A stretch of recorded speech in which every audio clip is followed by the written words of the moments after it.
종이로 만나는 행복한 세상. 안녕하세요, 페이퍼릭의 데브입니다. 오늘은 제가 새로운 물건을 입수를 했는데 이 물건, 새로운 물건, 사실 제가 커팅기에 대한 것은 아주 보편적인 기계가 아니기 때문에 사실 리뷰를 좀 안 하려고 했었는데 최근에 뭐 커팅기 사용자도 많이 늘었고 특별히 한번 테스트를 꼭 해달라 라고 하는 요청도 받은 게 있어서 이 기계를 제가 기왕 이렇게 손에 들어온 김에 여러분들께 한번 보여드리는 게 좋지 않을까 이런 생각이 들어서 이렇게 제가 한번 준비를 해봤습니다. 서론이 길었는데요. 일단 오늘 제가 리뷰할 물건은 두 가지입니다. 첫 번째는 일반적으로 보편적으로 이제 제일 많이 쓰는 것, 실루엣 블레이드라고 써있는 이 칼날이 있는데요. 요거는 이제 요즘 제일 많이 쓰는 실루엣 시리즈, 실루엣 포트레이트, 실루엣 카메오, 여기에 다 쓸 수 있는 커팅기 날입니다. 커팅기를 사용하시는 분들은 아주 익숙한 날이라고 볼 수가 있죠. 대부분 이 날을 씁니다.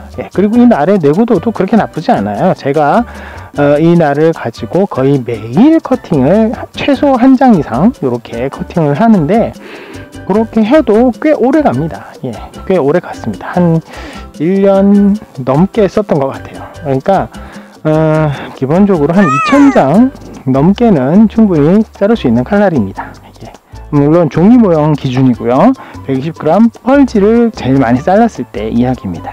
뭐 나름 성능이 꽤 괜찮기 때문에 과거 크래프트 로브라는 커팅기에서도 이 칼날로 자르면 더 잘 된다 라는 얘기까지 있을 정도였습니다. 그런데 실루엣 측에서 무슨 바람이 들었는지 똑같이 생긴 칼날인데 약간 오덴하게 흰색에다가 파란색 껍데기 붙이고 프리미엄 블레이드라고 된 것을 이렇게 발매를 했습니다. 최근에 발매됐는데 여기 3X 보이시나요? 3X. 이게 뭐냐면 3배 오래 간다 라는 의미라고 하더군요. 가격은 이것보다 한 10,000원 가까이 비쌉니다. 3배 오래 가는 걸 생각하면 10,000원 가까이 더 돈 내서 이 칼날을 쓰는 것도 나빠 보이지는 않습니다. 지금 제가 한번 열어봤는데요. 원래 제가 쓰던 실루엣 블레이드랑 비교를 해보면 이렇게 포장 상태는 뭐 그쵸, 실루엣 블레이드와 비교를 해보면 거의 똑같게 생겼습니다. 그런데 재밌는 건 여기 이 실루엣 블레이드 같은 경우는 여기 포장지의 그림처럼 이렇게 끼워서 이렇게 돌려야 되는 그런 겁니다. 근데 이게 그런 홈이 잘 안 보이죠? 손으로 돌려보면 자연스럽게 칼날이 회전하는 것을 볼 수가 있습니다. 그러니까 이게 없어요. 이 도구가 필요가 없고 그냥 손으로 돌리면 됩니다. 자연스럽게 돌아가네요. 그죠? 칼날도 똑같은데 칼날도 그냥 똑같이 생겼습니다. 대신 과거에 이 칼날은 이걸 돌려서 이 기계로 이렇게 돌렸을 때 0에서 1, 1에서 2 이렇게 가는 게 단계별로 단계 계단을 올라가듯이 딱딱 이렇게 걸렸습니다. 근데 이 칼날은 부드럽게 이게 돌아갑니다. 부드럽게. 그죠? 즉 이게 왜 중요하냐면 이 칼날에서는 1로 했을 때는 안 잘리는데 2로 했을 때는 너무 잘리고 뭐 이런 상황이 있었어요. 그래서 아니구나, 0으로 했을 때는 안 잘리는데 1로 했을 때는 완전 잘려버리는, 그게 무슨 의미냐면 잘리기는 잘리는데 칼금 긋기가 힘든다는 거죠.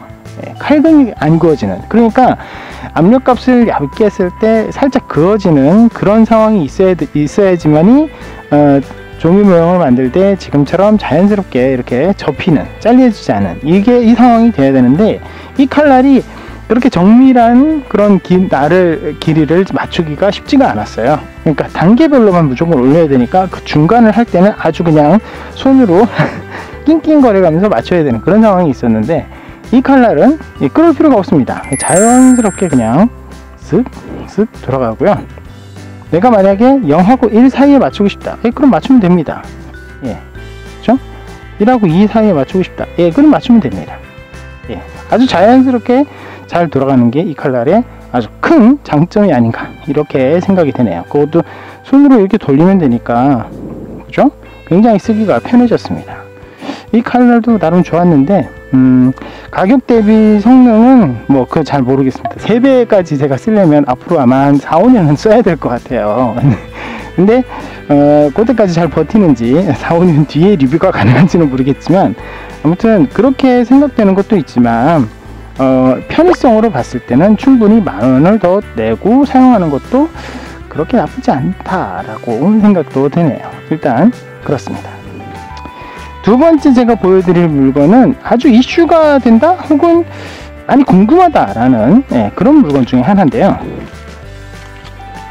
실내 카메라에서, 실내 측에서 나온 칼금 긋기 하는 그런 도구입니다. 근데 엄밀히 따지면 이거는 그 쇠 같은 곳에 이제 그림 그리거나 이렇게 긁는 도구예요. 긁는 도구. 자르는 도구가 아니라. 근데 이게 긁는 도구라다 보니까 이걸 가지고 우리가 칼날을 넣으면 사실 날로 칼금을 넣으면 접히는 것, 이렇게 산접기는 쉬운데 골접기를 할 때가 쉽지가 않아요. 잘 안 접혀요. 손으로 해도 마치 손으로 접은 것 마냥 약간 울퉁불퉁한 느낌도 들고 접기가 쉽지도 않거든요. 그런데 우리가 이 손 커팅을 할 때는 그냥 이렇게 칼을 자르지 않고, 종이를 자르지 않고 홈만 냈을 땐 이 골접기가 아주 쉽게 됩니다. 그렇기 때문에 이 도구가 상당히 그 부분에서 도움이 되지 않을까, 이런 의견이 많이 있었는데, 애석하기도 이게 생각보다 상당히 비쌉니다. 약 3만원 가까이 하거든요, 이 도구가. 그래서 이 도구를 칼금을 그을 때 쓰기 위해서는 커팅을 하고, 그 다음에 아니면은 칼날을 긋고 칼금을 긋고 커팅날을 바꾸고, 이렇게 하는 두 번의 번거로움도 있고, 그죠? 기계를 한번 멈춰야 돼요. 번거로움도 있고, 이걸 가지고 그었을 때 제대로 구워지는지도 의구심이 들고, 그래서 그냥 선뜻 시험하기가 좀 애매한 도구가 아니었나, 이렇게 생각이 돼서 제가 좋은 기회에 이걸 구해서 여러분들께 이 리뷰를 한번 해보려고 합니다. 자, 이 도구 괜찮게 되면 좋겠네요. 자, 그러면 제가 기계를 써보고 테스트한 종이로 여러분들께 다시 오겠습니다.